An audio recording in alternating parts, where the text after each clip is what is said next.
I went to NYU and that was it. I used all of my dad's life insurance. I used every penny of my dad's life insurance to get me through school and get me that damn license so, I can do something I give a shit about. Because for a long time, I didn't have anything to give a shit about. I didn't know, if I was worth even the time to give a shit about something. I felt like a failure.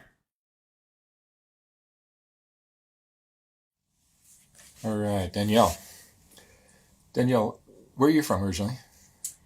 I am from Long Island. I moved there about 4 or 5 years old. I was born in Florida, but I don't remember really a lot that happened there. And my parents wanted to bring me up to New York to experience more culture and diversity. And they're from New York. So, I was happy they made that choice, definitely. Yeah, New York's fun. Yeah, really fun. So tell me about the work you do. So I've been a psych nurse for about 3 years. I've been a nurse for 4 years. I started out in medical nursing, and I hated it. I felt like I was just putting a Band-Aid on a lot of chronic issues, and I wasn't really seeing any outcomes there, and it left me very unfulfilled. So I took a gamble on a psych nursing job. Didn't know if I would like it.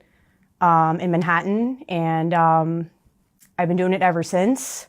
I work primarily with young adults. I love those patients a lot, and it's just completely opened my eyes to the fact that my own personal experiences, my own friends' experiences, my family's experiences, it's so common and not talked about at all. Mental health. Yeah, mental health is just not talked about at all. And yeah, I've been caring for these patients for a while. I've, care for people that, are in Juilliard to be, professional violinists. And I, take care of people that are coming from homeless shelters, domestic violence situations. So a wide array of individuals. And it's pretty amazing when you see that overlap in the same type of issues that they're having. I wish I could say more to them about how much I relate to some of the things that they're going through. What do you think the general public doesn't understand about mental health and what you've seen? Yeah, I think the general public doesn't realize that we're back where we were in the 1960s. I think that JFK had this initiative to break down all these asylums and integrate, community-based care, which is what we're doing now. But that was a half a century ago. And after he passed away, the things that he wanted did not happen because that money was left to the state, and states decided to use that money for things that weren't for mental health.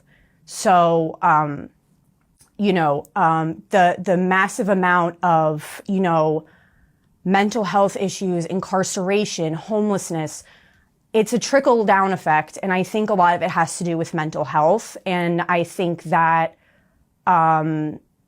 we are severely lacking in longer term care facilities that provide humane care to people who are mentally ill and cannot take care of themselves. People that, are hospitalized 6, 7, 8, 9 times within 6 months, and medication can only do so much. I work in inpatient, and that is what, everyone says is all about medication stabilization. And you can stabilize as much as you want, but once these people come out into the real world, all of those societal factors come back into play, abusive relationships are still there. The drugs are still there.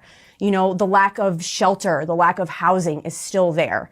And a lot of homeless people, they come in, and a lot of the times it's because they're traumatized in these shelters. They're abused in these shelters. Their things are stolen from them. They're not set up to succeed. And the community-based care, specifically, that New York has done with, ACT teams, which is assertive care, it can only do so much for such a large issue that we let go for decades. It's there needs to be, a little more an initiative. And I think that it's really defeating sometimes as a nurse, because you know that there are so many systemic barriers that you can just not tackle as one person or even as a hospital, and these people just need so much more help than what is being offered to them. Even the community-based care, they can go to, nurses can go to shelters, and find their patients. But if those patients don't want to adhere to the treatment they got in the hospital and they're still in these traumatizing situations, it's not practical to think that we can tackle this large of an issue with such, little emphasis on the importance of it, especially in this country. What the patients that come in are coming from where? They're coming from the tri-state area, the most part, Jersey, all the boroughs in New York. But they're coming in because of some legal issue or something that... They're coming in because they're a danger to themselves or others. That can mean legal issues. We have patients that, are having a psychotic break. I've had patients, that have assaulted people on the street, and, they're brought in after that to be stabilized, after they go to the emergency room and, the doctors agree that this person has a mental health issue. But there's also people that, bring themselves in, or, they tell, their school counselor, I hate my life. I want to kill myself. I want to die, and when those people can't verbalize, that they have something to live for, there's a safety issue there. So, these people are coming in because they're a danger to themselves or somebody else. And a lot of the times they do have a legal history.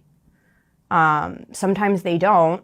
And sometimes we get kids that will, young adults, kids, 18, 19 years old, they come in for their first break, then they come in a year later and you see the legal history, is coming up, and, they're not sticking with the meds. Do you see the problem?